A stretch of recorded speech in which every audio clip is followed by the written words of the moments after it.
Orizaba is one of the around 180 Pueblos Mágicos, or magical villages, that have been recognized by the Mexican government for their cultural, historical, and natural significance. Now, village is a bit misleading here. Orizaba is over 100,000 inhabitants, but it's definitely magical. The reason why it was added to the list of Pueblos Mágicos is thanks to its colonial architecture, rich history, and stunning natural surroundings. Despite its status as a Pueblo Mágico, it's still quite unknown and off the beaten path. So let me show you a part of Mexico that's full of culture, tradition, and fun activities, such as a cable car ride up the town's iconic hill Cierra del Borrego. Orizaba is located in the state of Veracruz.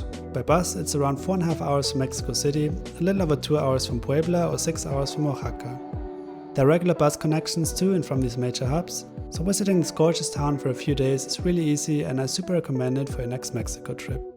The historic center is packed with beautiful colonial era buildings, so let's walk through and explore some of the most important ones.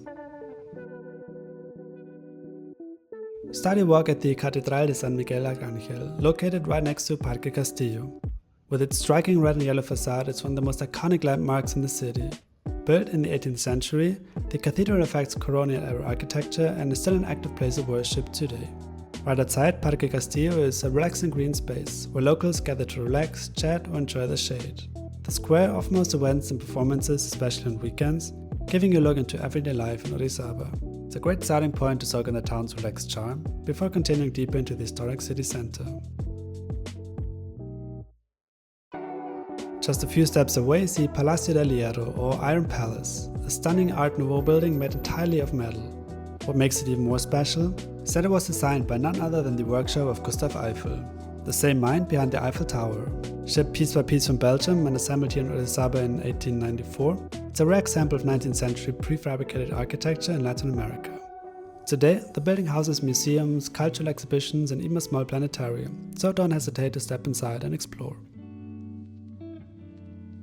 A little further east, you come across the Poliforum, Mier and Pesado, one of Orizaba's most majestic buildings. With its turrets and sprawling grounds, it looks like a fairy tale castle, and it's just impressive inside. Built in the early 20th century in a French-influenced style, the building originally served as a boarding school run by the Mier and Pesado Foundation. Today, it functions as a cultural center and museum with exhibits on regional art and history, and some crazy dolls. The surrounding gardens are beautifully maintained and perfect for a relaxing stroll. Whether you're into architecture, photography, or just want a peaceful place to rest, this spot is definitely worth a stop. My favorite activity in Orizaba was riding the Teleferico, the cable car that takes you up the Cerro del Borrego, the hill right in the middle of the town. Heads up, tickets often sell out, especially on weekends and holidays, so it's a good idea to buy them in advance. I recommend booking a slot around 4 or 5 p.m, catch the city glowing in the golden hour lights, and if you stay a bit longer you can enjoy the sunset and watch the town light up at night. The ride only takes about 5 minutes, but the views are spectacular. As you rise above the rooftops, you get a sweeping panorama of the city and the surrounding mountains. It's truly magical. The Teleferico de Orizaba was inaugurated on December 26th in 2013. Tickets cost between 50 and 70 pesos depending on the day. That's roughly $2.60 or $3.60, making one of the best value attractions in town.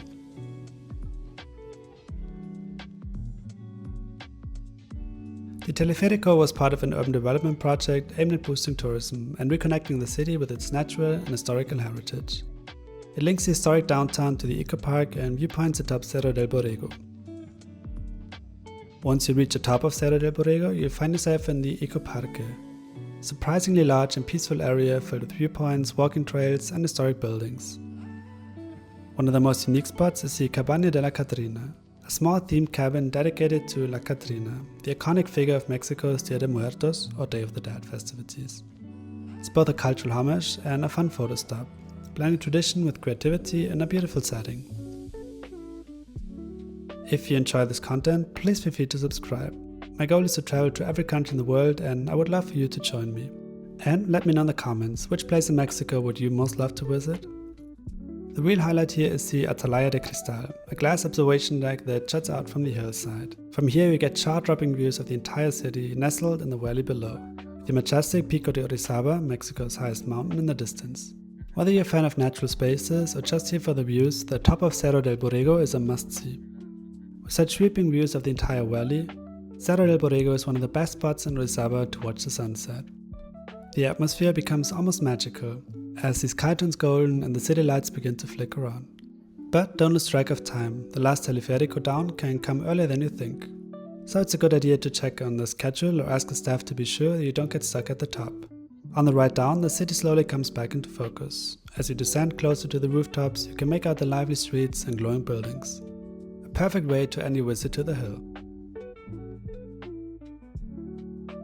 Now that we've returned from the hill, night has fallen, but Orizaba doesn't go to sleep just yet. In fact, the city takes on a whole new charm after dark. All across the center, each building is lit up in its own unique way, highlighting the intricate details and giving the whole area a romantic, peaceful vibe, and giving Orizaba a warm, magical atmosphere that feels both peaceful and full of character. It's a perfect time for a slow walk through the center. The air is cooler, the streets are quieter, and there's something magical around. Nowhere is that more striking than at the Palacio del Hierro, with its incredible ironwork and Art Nouveau style. The building truly comes to life under the evening lights, glowing in the soft shades that shift as you move around it. But now it's time to call it a night, because tomorrow there's still a lot to see. One of the most unique things to do in Orizaba is the Paseo del Rio, also known as the Animal Walk. A 5-kilometer riverside path that winds through the city, lined with animal enclosures and green spaces. This isn't your typical zoo though. It's fully free, fully outdoors, and integrated right into the heart of the town. At times, it just feels like a relaxing walk along the river. But then you look to the side and spot a monkey or a puma. It was inaugurated in 2003 as part of Orizaba's push to blend urban life with nature, and has since become a beloved space for both locals and visitors. In my opinion, they really nailed it. I haven't seen anything quite like it anywhere else.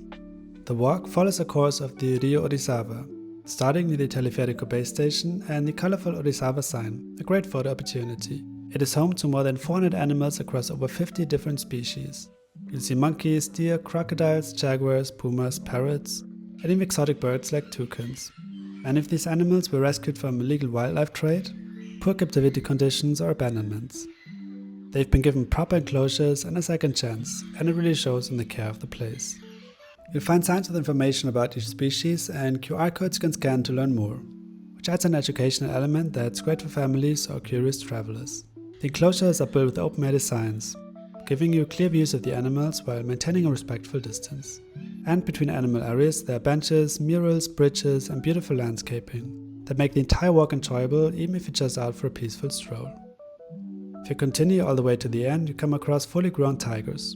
And let me tell you, hearing one of them roar from less than a meter away is a lot scarier than I expected. This walk isn't just about animals though, it's also a celebration of Orizaba's connection to nature. See locals jogging, kids on bikes, and street vendors selling snacks like marquesitas, fruit with chili or roasted nuts. It's not just a tourist attraction, it's a living part of the community. If you want to do the full 5-kilometer loop, I'd recommend setting aside at least 1.5 to 2 hours. Especially if you're stopping to read signs, take photos, or want to visit each animal.